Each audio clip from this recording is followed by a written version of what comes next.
Dans ce podcast, on va voir comment fonctionne le capteur d'un appareil photo numérique. Autrement dit, comment est-ce qu'un boîtier photo transforme une scène qui se trouve devant nous dans la vie réelle, dans le monde réel, en une photo numérique pixelisée. Allez en avant, Guingamp. Avant de commencer, je vous rappelle que sur mon site photomaniac.fr, vous pouvez accéder à un article beaucoup plus complet sur le même sujet. Et aussi sur mon site photomaniac.fr, vous pouvez accéder à une formation gratuite sur les bases de la photo. Donc n'hésitez pas à y aller et à vous inscrire si le sujet vous intéresse. Premier point, capteur d'appareil photo et lumière. Alors un appareil photo est composé de deux grandes parties, l'objectif d'un côté et le boîtier de l'autre. La lumière est composée de photons qui passent à travers l'ouverture de l'objectif, aussi appelé diaphragme, pour arriver sur un capteur qui est logé dans le boîtier. Et lorsque les photons entrent en collision avec certains matériaux comme les capteurs CMOS en silicium, des photoélectrons sont libérés du matériau du capteur. Ce phénomène est connu sous le nom d'effet photoélectrique. Et une partie de ces photoélectrons, les électrons libres, va donner une information sur l'intensité lumineuse de la photo. Autrement dit, ça va indiquer si la lumière est plus ou moins claire, mais j'y reviendrai plus tard dans le podcast. Et cette lumière, elle passe aussi à travers un filtre de couleur, ce qui va donner une information sur la couleur de la lumière, mais là aussi c'est pareil, j'y reviendrai plus tard dans le podcast. Le temps de pause, ou vitesse d'obturation, définit la durée pendant laquelle ces informations lumineuses sont collectées par le capteur. Et l'ouverture joue aussi sur la quantité de lumière reçue par le capteur. On pourrait comparer ça à un robinet d'eau. Si on le laisse ouvert longtemps, ce qui reviendrait du coup au temps de pause, on fait sortir plus d'eau au total. Et si on ouvre plus le robinet, ce qu'on pourrait comparer à l'ouverture, eh bien là aussi on fait sortir plus d'eau. Et en raison de ses performances supérieures, notamment en cas de faible luminosité et de son coût de production plus faible, le capteur CMOS est présent dans presque tous les boîtiers numériques modernes. Maintenant, on passe à un autre point, photosites et pixels en photographie.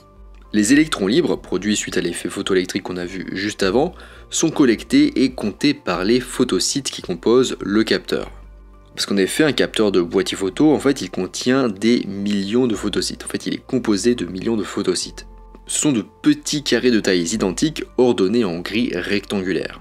Et d'ailleurs, ces photosites composant le capteur, ils sont si petits qu'ils sont impossibles à voir individuellement à l'œil nu. Finalement, un photosite, c'est un petit peu l'unité de base du capteur, et en fait, c'est une sorte de petit seau qui permet de collecter et de transmettre des informations lumineuses. L'information lumineuse collectée, du coup, va être convertie en un signal électrique, et d'ailleurs, la sensibilité ISO va déterminer l'amplification ou non de ce signal. Puis ce signal électrique va être converti en signal numérique, donc en photo. Puis ces informations numériques sont stockées dans la mémoire tampon, donc habituellement on ne remarque pas trop ce que c'est qu'une mémoire tampon, mais on peut notamment y être confronté surtout à ses limites lorsqu'on prend en rafale, donc lorsqu'on prend beaucoup de photos à la suite, et bien en fait notre rafale peut être limitée par notre mémoire tampon.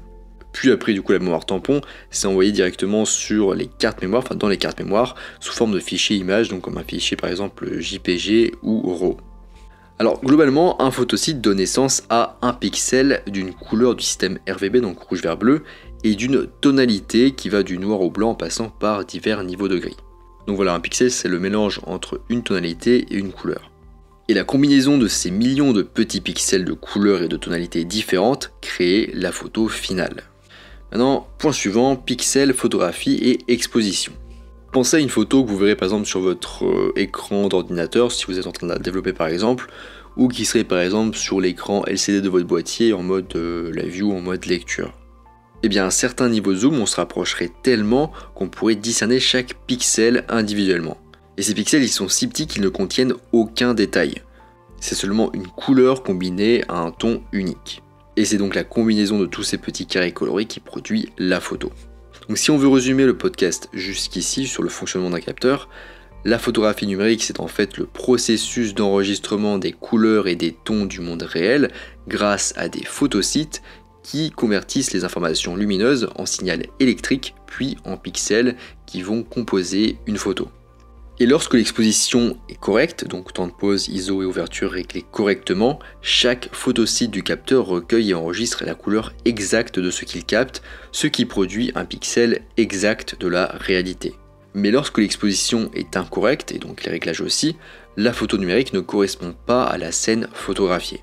C'est pourquoi, sauf exception, comme par exemple pour une photo de silhouette où on cherche à sous-exposer le sujet, eh bien l'exposition d'une photo est une étape uniquement technique. C'est la collecte optimale de l'information lumineuse par le capteur.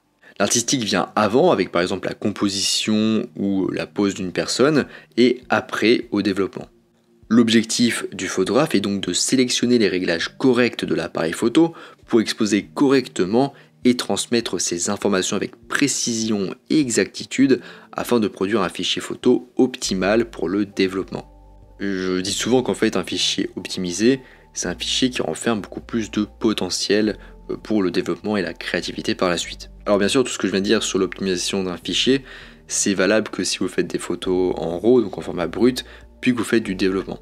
Si vous faites du JPEG, ce que je viens de dire, ça n'a pas trop d'intérêt, c'est pas très pertinent dans votre cas. Maintenant, autre point, boîtier, capteur et mégapixels.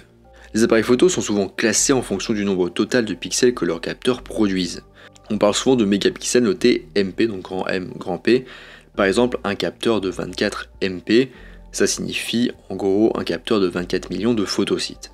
Et méga signifie 1 million, donc 1 mégapixel signifie 1 million de pixels, qui est égal du coup à environ 1 million de photosites.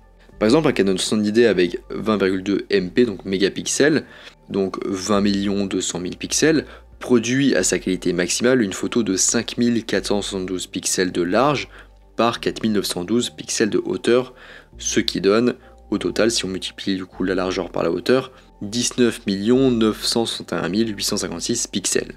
Donc c'est pas égal à 20,2 MP, 1 mégapixel, du coup il y a quelques pixels en moins. Parce qu'en fait, comme je vous le disais tout le temps, un pixel c'est environ un photosite. Et bien donc un photosite c'est pas vraiment égal à un pixel. On va dire que ça c'est la version simplifiée pour comprendre plus facilement comment fonctionne un capteur. En fait on aura toujours moins de pixels que de photosites, car en fait plusieurs photosites sont utilisés et réutilisés pour faire un seul pixel. Donc là je mets un schéma pour que vous compreniez mieux un petit peu comment ça fonctionne. Mais n'hésitez pas à aller voir du coup l'article ou la vidéo qui se rapporte à ce podcast